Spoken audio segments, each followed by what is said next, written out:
রাসের মেলার থেকে আমাদের মধ্যমগ্রামের রাসের মেলা অনেক ভালো।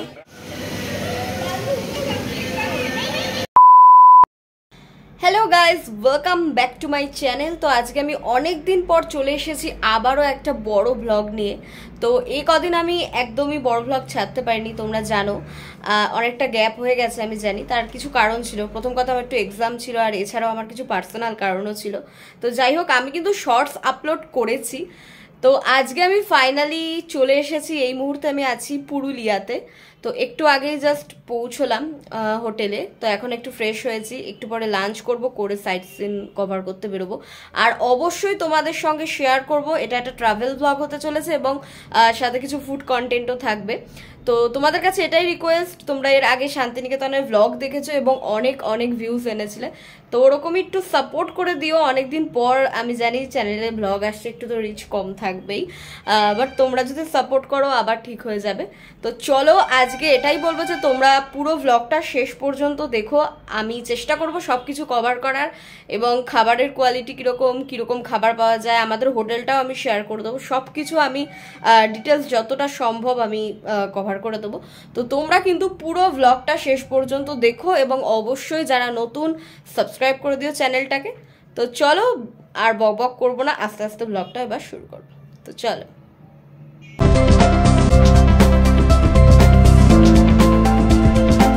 22শে ডিসেম্বর ভোর 5:18 আমাদের ট্রেন রূপসী বাংলা এক্সপ্রেস রওনা দেয়।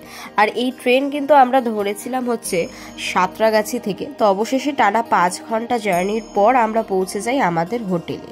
তো হোটেলে ঢুকেই আমি তোমাদের প্রথম একটু রুমগুলো শেয়ার করে দিচ্ছি। এটা হচ্ছে বাথরুমটা কিন্তু খুবই ভালো ছিল, পরিষ্কার ছিল, যা যা মোটামুটি ফেসিলিটি থাকে সবই অ্যাভেলেবেল ছিল। আর রুমে সব কিছুই ভালো ছিল। রুমে দেখতেই পাচ্ছ তোমরা যে বেডটা অনেকটাই বড় ছিল, এছাড়া চাদর বলো, এভরিথিং নিট অ্যান্ড ক্লিন ছিল। রুম নিয়ে আমার কোনো অভিযোগ ছিল না। তবে টিভিটা যেটা দেখছো সেখানে কিন্তু অনলি ফ্রি চ্যানেলগুলো ছিল, তো টিভিটা একদমই আমরা দেখতে পারিনি। আর যেটা সমস্যা ছিল সেটা হলো ওয়াইফাইটা আমাদের রুম অবধি টাওয়ারটা এসে পৌঁছতো না। তো কানেকশনটা জেনারেলি হতো না, তার জন্যই শুধু একতলায় যারা থাকতো ফার্স্ট ফ্লোরে তাদের কানেকশন আসতো। তো যাই হোক, এই দুটো অসুবিধা ছিল, বাদ বাকি সব কিছুই ভালো ছিল। আর যেহেতু ঘুরে ঘুরেই আমাদের টাইম কেটে গেছিল, ওই জন্য আর এসব নিয়ে কোনো কমপ্লেন ছিল না আমার। তো যাই হোক, এই হলো পুরো হোটেলের বাইরেটা, দেখতে পাচ্ছ রাস্তা দেখা যাচ্ছে।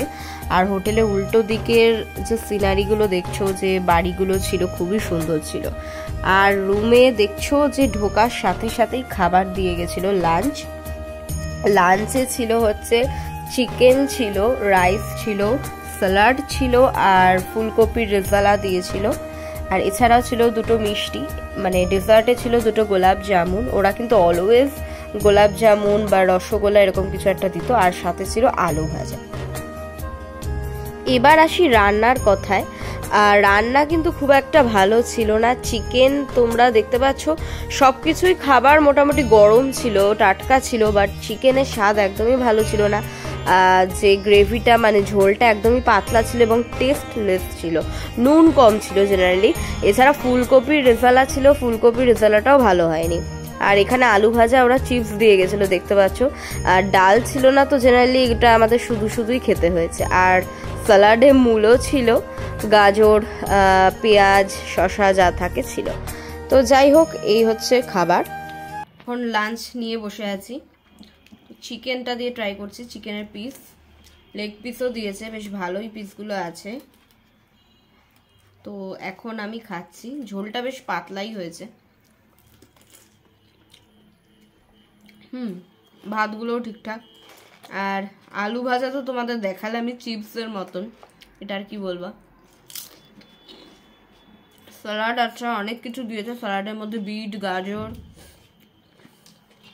শসা, পেঁয়াজ, আর এদিকে রেজালাটা আছে, আর গোলাপ জামুন দিয়েছে। তো এখন খাবো আমি। খাওয়া নিয়ে আমার আর আলাদা করে রিভিউ দেওয়ার মতন এখন কিছুই নেই। তো মোটামুটি তোমাদের দেখিয়ে দিয়েছি। তো চলো এখন আমি খাওয়া একটু কনসেন্ট্রেট করি, প্রচণ্ড খিদে পেয়েছে। লাঞ্চ সেরে আমরা কিন্তু বেরিয়ে পড়েছিলাম সাইট সিন দেখতে। আর এটা হলো আমাদের হোটেলের বাইরেটা। হোটেলের নাম হলো দ্য ল্যান্ডমার্ক, আমি ডেসক্রিপশনে দিয়ে দেবো। তো হোটেল থেকেই সমস্ত রকম ওরা ফেসিলিটি দিয়েছিল, টোটো ঠিক করে দেওয়া বলো, গাড়ি ঠিক করে দেওয়া, বিভিন্ন এই যে লোকেশানে আমরা ভিজিট করব সব কিছুর কিন্তু দায়িত্ব ওরাই নিয়েছিল। তো আমরা প্রথম লোকেশানে চলে গেছিলাম বিজ্ঞান কেন্দ্র, যেটা পুরুলিয়া সাইট সিনের মধ্যে প্রথম এটা পড়বে, মানে খুবই কাছে ছিল। আর এটা তোমরা সায়েন্স সিটিও বলতে পারো পুরুলিয়া। এখানে টিকিট কাটতে হবে, টিকিট 30 টাকা করে ছিল, তো টিকিট কেটে এখানে এন্ট্রি করতে হবে। অনেকটা এলাকা জুড়ে এই বিজ্ঞান কেন্দ্রটা রয়েছে। এখানে প্রথমে ঢুকে এই ছোট্ট ছোট্ট দুটো ডগি খেলা করছিল, আর ওর পিঠে কিছু একটা হয়েছিল, ঘা জাতীয়, মানে মাংস একদমই উঠে গেছিল পিঠে। তো যাই হোক, ওদের মাও চলে এসেছিল। তো তারপরে আমরা এই বাইরে এখানে অনেক মুনি ঋষিরা রয়েছেন, তাদের নাম সমস্ত কিছু ডিটেলস এখানে ছিল। তো এইগুলো দেখার পর আমরা সোজা এন্ট্রি করে যাই ভিতরে।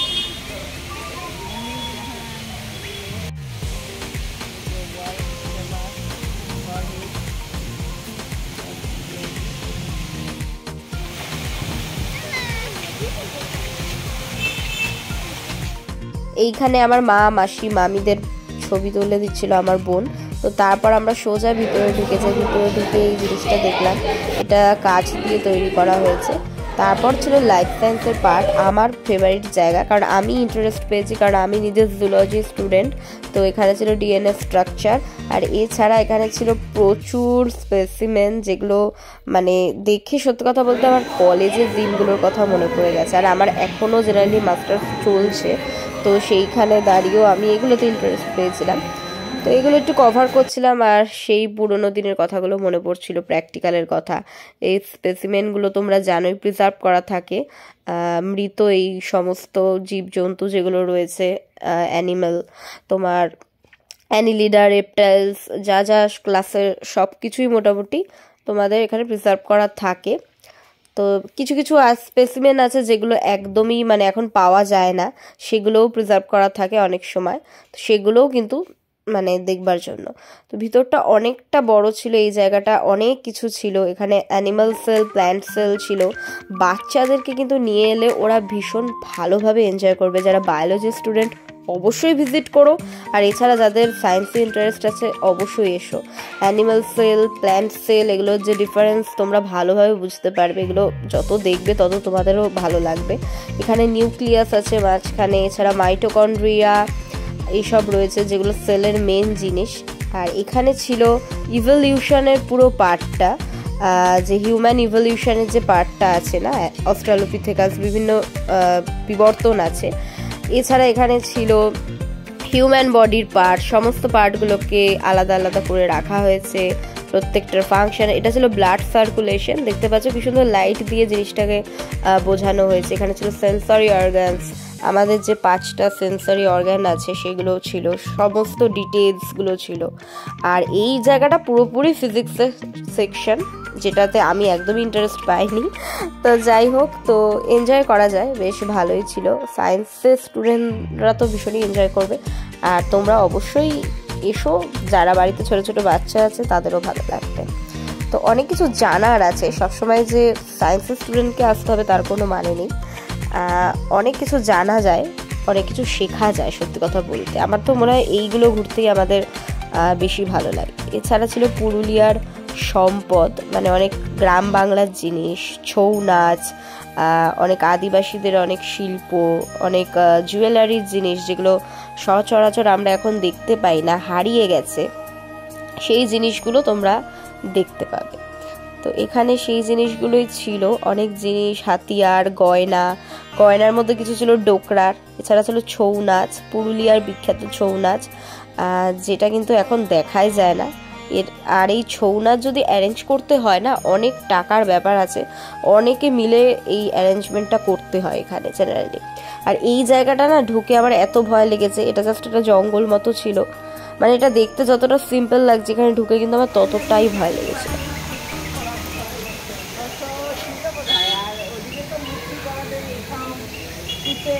এটা হচ্ছে জেলা বিজ্ঞান কেন্দ্র, মানে সায়েন্স সিটি বলতে পারো। পুরুলিয়া। তো আমরা এখন এটা কভার করলাম পুরোটা, তোমাদের সঙ্গে শেয়ার করেছি। তো এখন আমরা নেক্সট লোকেশানে যাব, আর নেক্সট লোকেশানে গিয়ে আমি এখন তোমাদের সাথে বাকি যে সাইট সিনটা আজকে দেখবো সেটা কভার করবো। খুব সম্ভবত আমরা মেলায় যাচ্ছি, তো চলো সেখানকার সব কিছু কভার করছি তোমাদের সঙ্গে। আর পুরো ব্লগটা কিন্তু অবশ্যই বলেই দিয়েছি, শেষ পর্যন্ত দেখবে। লেকটার এখানে এসেছি, তো এখানে বলছে 700 টাকায় কি বোটে করে ঘুরবে, হ্যাঁ বোটে চড়াবে, পুরো লেক কভার করাবে। 700 টাকা দিয়ে এখন কে উঠবে ভাই লেক কভার করতে? তো আমরা এখন এটা স্কিপ করে যাচ্ছি।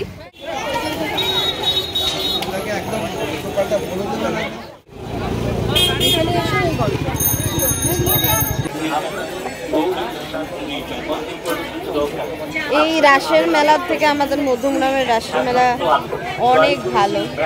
এর থেকে আমরা হোটেলে আজকে রেস্ট নিলে বেশি বেটার হতো। আমার মুখের অবস্থা দেখে বোঝাই যাচ্ছে সেটা। যাই হোক, কালকে আমরা মেন জিনিসগুলো দেখবো। আজকে যেহেতু এসেছি তাই আশেপাশের জিনিসগুলোই কভার। মেলাটা খুবই ঘিঞ্জি, কিন্তু প্রচুর জিনিস আছে।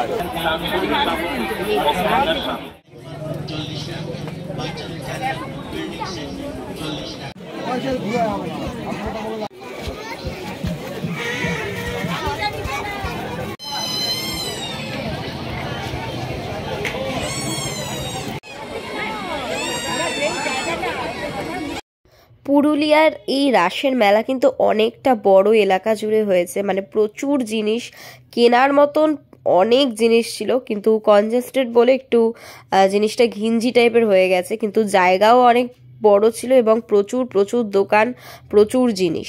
শুধু যে জিনিসটা ভালো লাগেনি সেটা হলো এখানকার খাবারের কোয়ালিটি। মেলায় খাবারও প্রচুর ছিল, কিন্তু খাবারের যে স্বাদ বলো, মান বলো, সেটা কিন্তু একদমই মানে ভালো বলা যায় না। মোটামুটি এখানকার মানুষরা এটাই পছন্দ করেন, তাদের ভালো লাগছে এটাই। আর এছাড়া জিনিস প্রচুর ছিল কেনার জন্য, লোকে গিফট দেওয়ার জন্য এখান থেকে অনেক জিনিস নিয়ে যাওয়া যায়।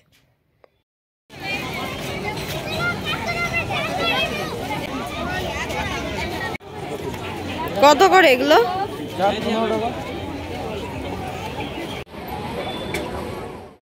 ফাইনালি রাসের মেলায় এসেছি, রাধাকৃষ্ণের দেখা পাওয়া গেছে। আর এই জিনিসটা দেখে আমার এত ভালো লেগেছে, মানে চোখ জুড়িয়ে গেছে যাকে বলে। এখানে দড়ি ছিল, এই দড়িটা ধরে টানলে এই দোলনাটাও মানে দুলছে আর কি। রাসের মেলায় এসে এই দর্শন করে মানে ঠাকুরের দেখা পেয়ে খুবই ভালো লেগেছে। 250 দেবেন।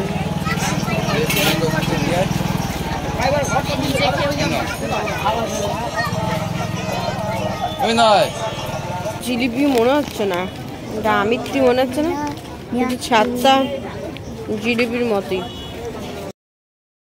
এইখানে মথুরা কেক ভাজা হচ্ছে, ময়দা দিয়ে এটা টোটালি তৈরি হয়। তো আমরা এই মথুরা কেকও ট্রাই করেছিলাম। মথুরা কেক কিন্তু মোটামুটি ছিল, মিষ্টি খুবই কম ছিল, মানে হালকা মিষ্টির মধ্যে ছিল। আর এইখানে আমরা পৌঁছে গেছিলাম, এটা ছিল সূর্য মন্দির। আমি আর নামতে পারিনি টোটো থেকে, আমি জাস্ট কভার করে তোমাদেরকে দেখাচ্ছি। আমার এতটাই মানে পা ব্যথা করছিল, আমি আর নেমে মন্দিরে যেতে পারিনি। তো তারপর মানে খিদে পেয়ে গেছিলো, যেহেতু দুপুরবেলা ভালো খাওয়া হয়নি, তোমাদের বললাম যে রান্নাটা ভালো ছিল না। তো এখানকার সিটি সেন্টার ছিল হোটেলের পাশেই, তো সিটি সেন্টারে চলে গেছিলাম। এটা ক্রিসমাসের জন্য সাজিয়েছিল, আমি আর আমার বোন গেছিলাম। এখানে এসে প্রথম আমি পাওভাজি অর্ডার করি। অনেক কিছু দেখে আমি ভাবলাম পাওভাজিটা ট্রাই করি। আর প্রচণ্ড দাম, সব কিছুর দাম বেশি। ভেজ জিনিসেরও যে এত দাম এখানে কেন জানি না, হয়তো ট্যুরিস্টদের জন্য হয়তো এরকম করেছে। আর পেছনে আমার বোন ছিল, ওখান থেকে মোমো অর্ডার করছিল আর আমি এখানে বসেছিলাম। তো মোমোটাও মোটামুটি ভালোই ছিল, চিকেন মোমো 99 রুপিস নিয়েছিল।